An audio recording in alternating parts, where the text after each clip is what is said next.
Wild West, the last of the Old West out here. It's rolling, undulating ground. Rolling hills, grassland. Stark and sparse, I think, for outsiders when they first see it. Canyons and crevices. A lot of wheat fields. They wave and they look like ocean waves, kind of. They're so Few pretty. trees. Only trees are kind of by the Lots creeks. of grass, buffalo grass. Wonderful ranching country where we Pasture live. land, a lot of cattle. Just beautiful country as far as I'm concerned. Really beautiful colors, huge sky. A lot of beautiful sky. It's vast, it's expansive.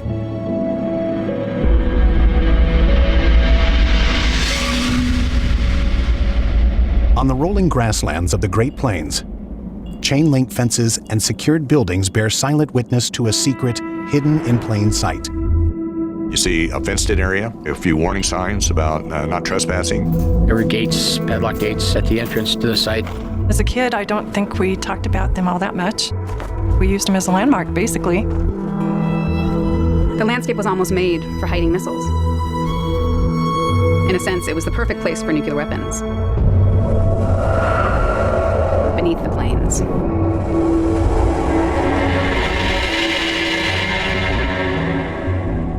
What lay hidden beneath the plains of the American heartland is a force that could lay waste to the world we know: Minuteman missiles. The Minuteman was unique in that 1,000 missiles were going to be deployed underground, constantly on alert. The reason they were positioned in the middle of no place, where there were no urban areas, there was no critical infrastructure, was because they were a target.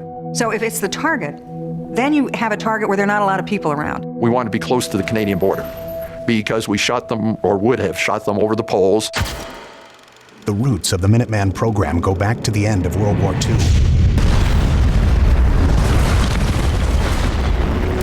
In August 1945, the United States bombed Hiroshima and Nagasaki with newly developed weapons of mass destruction. The Japanese surrendered, and World War II was over. But soon a new conflict began: the Cold War. From Stettin in the Baltic to Trieste in the Adriatic, an iron curtain has descended across the continent. After the Second World War, Germans and Japan were defeated. The Great Britain and France became too weak, and then emerged two other powers, United States and the Soviet Union, competing for the domination of the world. The Cold War rivals competed, both ideologically and economically, and for military supremacy. Neither side really trusted the other side. So each side begins to develop its own weapon systems and do so secretly and hurriedly, trying to one-up the next. At first, if they were to be used, nuclear warheads could only be delivered by airplane. Then, in 1957, a new word raced around the world: Sputnik. The first artificial Earth satellites in the world have now been created.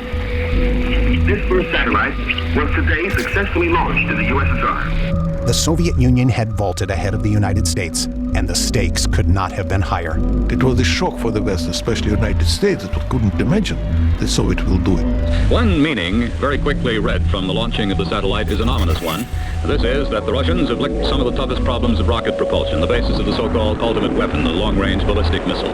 The Soviet launch of Sputnik made it clear that ballistic missiles would soon be able to carry nuclear weapons 100 times more powerful than those dropped on Japan.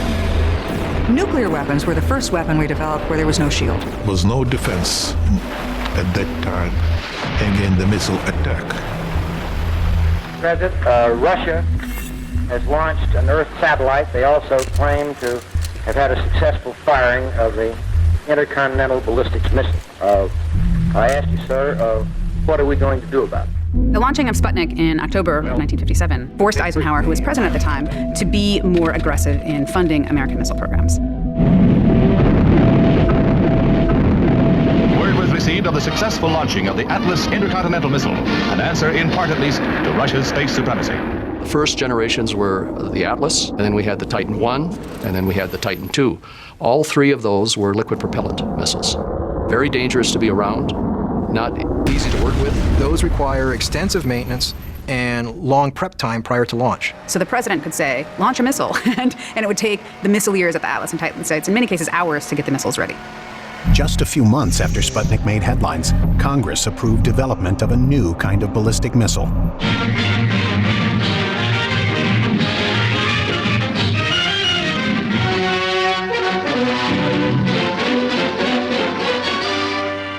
Cape Canaveral, now in its second decade as the focal point in this nation's missile testing activities, begins its work with a new generation of ballistic missiles.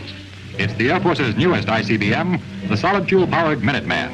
It's smaller, simpler to operate, cheaper to build than the liquid-fueled Atlas and Titan, and will be just as efficient in its particular combat mission. The name Minuteman was deliberately chosen to evoke the patriotic Revolutionary War Minutemen, who were also ready to fight at a moment's notice. The Minuteman missile with the solid rocket boosters was, as soon as you turned the key, it was enabled and out the door it went. An intercontinental ballistic missile could be launched from the Soviet Union. It would reach the United States in 30 minutes. If there's incoming warheads from the Soviet Union, the early warning people out in Colorado had to assess that in 3 minutes. And then the president had to be notified immediately. He would get a briefing on his options and their consequences. And do you know how long that briefing would last? As little as 30 seconds. To the Air Force engineers and planners, America's Great Plains seemed ideal for basing the Minuteman.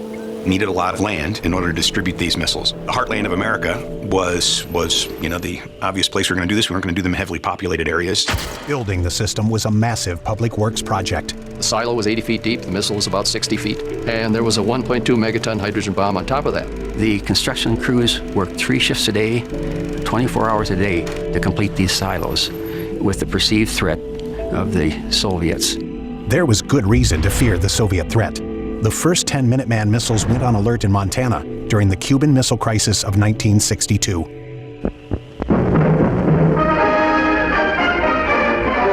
Cuba became the focus of world attention.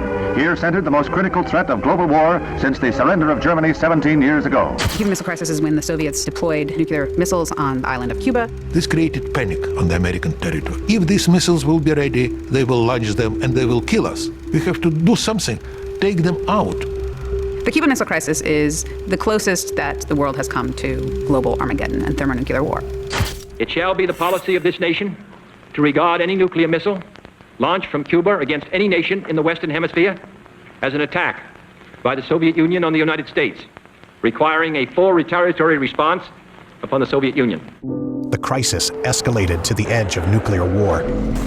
In the end, both Khrushchev and Kennedy compromised, and nuclear war was averted. But the arms race continued. The massive buildup of nuclear weapons by both the US and Soviet military was an attempt to prevent a nuclear war by having so many missiles that they couldn't all be destroyed in an attack. The Americans outpaced the Soviets, making it clear that the US would always have enough for overwhelming retaliation. The Minuteman is just a really, really efficient weapon. It's a very efficient killing machine, if you have to put it that way.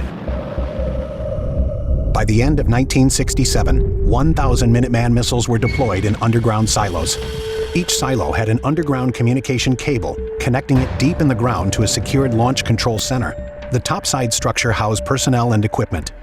Communication cables provided each control center a direct connection to 10 silos. Out on the plains, residents reacted in different ways to their new nuclear neighbors. We never were concerned. In fact, my parents and I rarely, if ever, talked about it. It was just there. You know, we grew up in a family atmosphere where you didn't question your country's leadership. I don't really think that all the ranchers really appreciated having a nuclear weapon in their backyard. My parents fought it in court. They actually went to court about the siting of the missile site. The destructive power of the nuclear weapons, how could I not speak out once I learned that? How can I not speak out because I have children? I knew even as a young child that there was a potential for nuclear war. And the chances of survival probably weren't really good. There was a turtle by the name of Bert, and Bert the turtle was very alert. When danger threatened him, he never got hurt. He knew just what to do. He'd duck and cover, duck and cover. You know how bad sunburn can feel. The atomic bomb flash could burn you worse than a terrible sunburn, especially where you're not covered. Now, you and I don't have shells to crawl into like Bert the turtle, so we have to cover up in our own way. First, you duck, and then you cover. The 1,000 Minuteman missiles deployed beneath the plains of the upper Midwest became a cornerstone of a strategy called Mutually Assured Destruction, or MAD. If you're willing to try to destroy us, we'll make sure we destroy you. The leader in the other country goes, I'm not going to shoot against you because I'm afraid what's going to happen to me. We looked at the Russians as generally rational actors. They didn't want to die. There was a perception that something might go wrong and some idiot in America might push a button. So we have to be vigilant. It seems like a crazy way to keep the peace, but that's all we had. Both sides realized that the results would be something that they can't live with. Basically, it's a suicide pact. But it was a suicide pact intended never to be carried out. Both sides knew they could not win, and that nothing would be gained by trying. Peace was the only rational option. Yet the missileers remained on alert.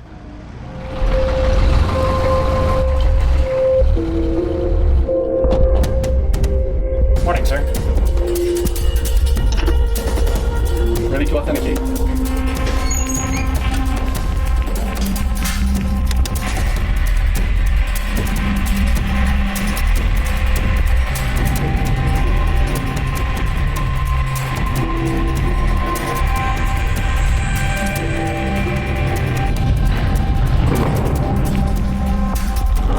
Both Soviet and American missile systems had multiple levels of safety built in. Anytime you are around nuclear weapons, there always has to be two people. We were always together. We always had to be within sight of each other, in fact. This two-person crew concept established security for the nuclear systems. The crews followed specific checklists. They were highly trained not to fire their missiles, except by order of the president. The training for both weapon system, maintenance and emergencies, and for emergency war orders was all done out of very clear, well-developed checklists. We had all kinds of checklists that we would run through. If you learned the checklists, you knew how to do your job flawlessly. Launch naval switches. And we'll arm them all. You agree? I agree, sir. Arm left 2. Arm. 3. Arm. 4.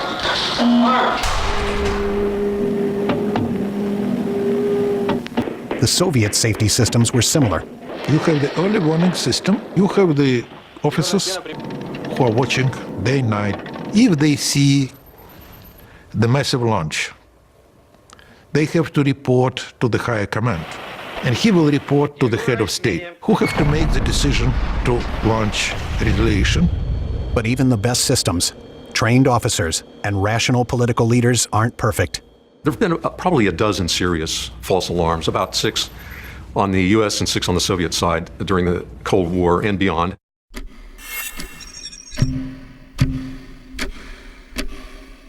I remember it was a clear day, nice day, crisp.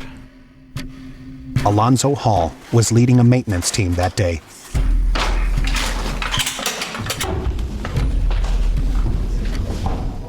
We were out there on the site and we received a call from the launch crew saying, prepare for EWO launch. Perform EWO emergency LF evacuation.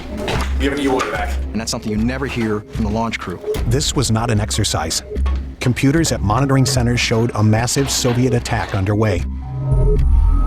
Doing what they had been trained to do, Hall's maintenance team rushed to secure the area, then drove away from the launch facility. The rules were you go up about a mile from the site, upwind, crosswind, maintain visual security of the site. Because you still have a nuclear weapon sitting there and it's unlocked, it's not secure.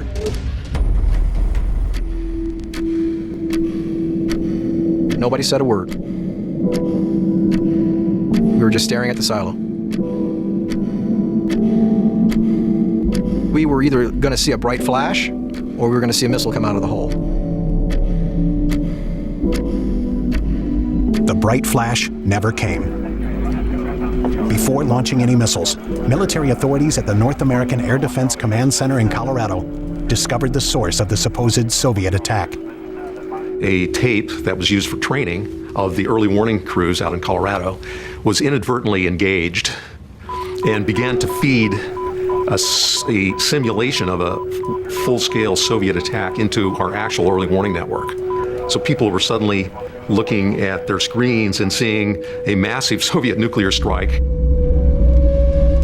It hit us when we were actually en route back to base. You know, you just start thinking about things, and actually I was going to get married in 8 days.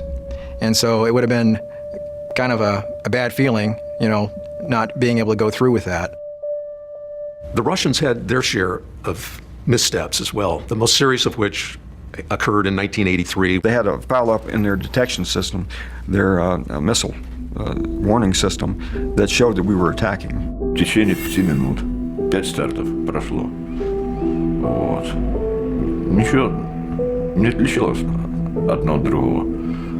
And fortunately, the duty officer said there's something wrong, even though his directive said if you get this number, they're coming and you need to launch. That duty officer was Stanislav Petrov, a lieutenant colonel in the Soviet Air Defense Forces. Все докладывают тебе, что все работает правильно. А я не верю. Ну, скажем так. Ну, типа, интуиция работала уже. Нет, такого не может быть. Soviet procedures required that he inform his superiors if incoming missiles were detected. Petrov ignored those procedures. Любое, скажем так, неосторожное слово, вот, со стороны, хотя я и маленький человек, но я первый петушок, который мог кукурекнуть, да. А все остальные, будьте уверены, они бы прокукурекали точно так же. Все. Это было жутко страшно.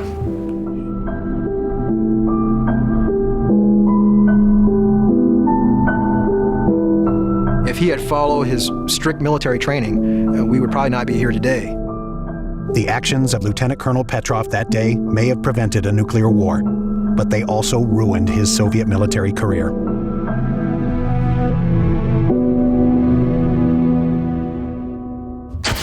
In the 1980s, the two superpowers tried to lower nuclear tensions through diplomacy.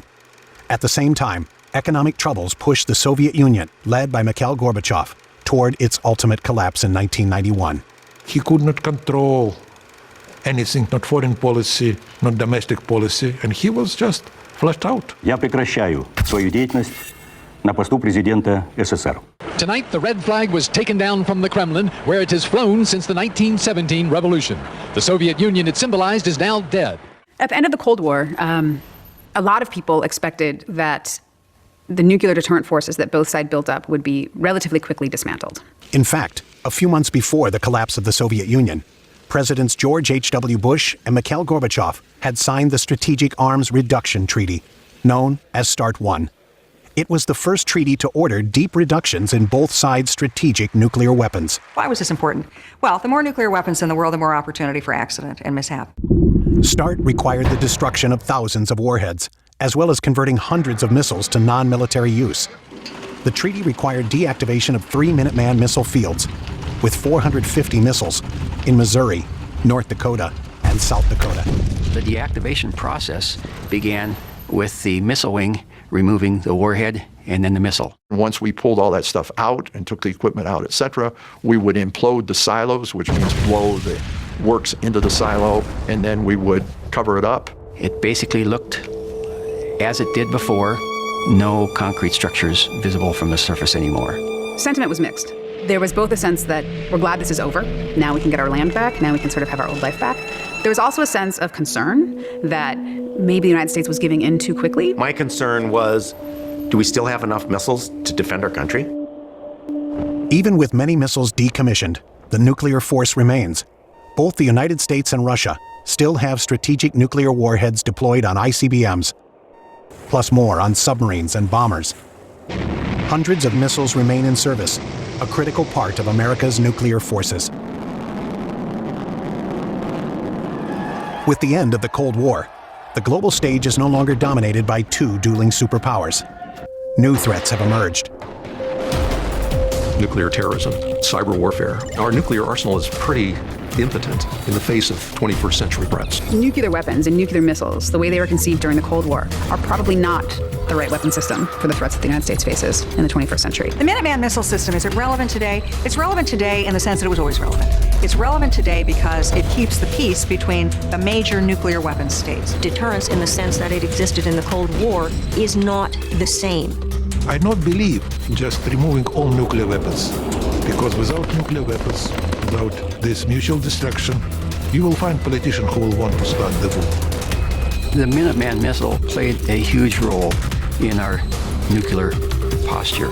It was a system for which there was no defense, for a war no one could win.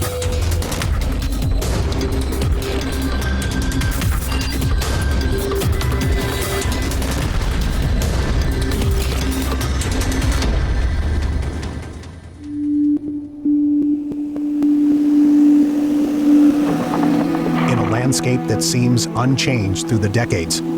There are still hundreds of nuclear missiles at the ready in 5 states.